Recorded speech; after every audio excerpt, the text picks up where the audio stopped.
খুলনার ডুমুরিয়ায় জলাবদ্ধতায় তলিয়ে আছে অনেক বসত ভিটা। আরও খবর জানাতে যোগ দিচ্ছেন সহকর্মী মামুন রেজা। মামুন, সেখানে কি অবস্থা দেখছেন?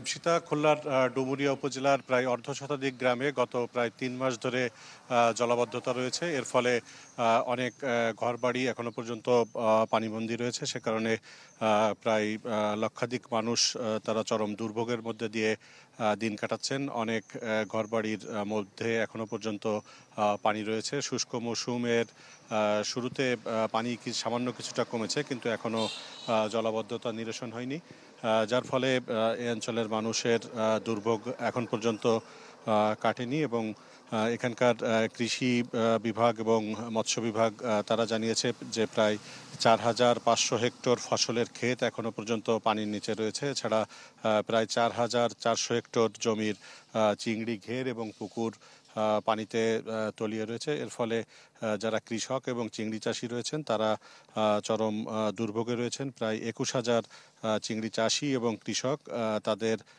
এরই মধ্যে তালিকা তৈরি করেছে স্থানীয় কৃষি বিভাগ এবং মৎস্য বিভাগ। এবং সংস্থা দুটি জানিয়েছে যে এ পর্যন্ত প্রায় ২১১ কোটি টাকারও বেশি ক্ষতি ছাড়িয়েছে এবং ক্ষতির পরিমাণ আরও বাড়বে। এছাড়া ঘরবাড়ি জলাবদ্ধ থাকার কারণে কী পরিমাণ ক্ষতি হয়েছে সেটি এখনো পর্যন্ত নির্ণয় হয়নি।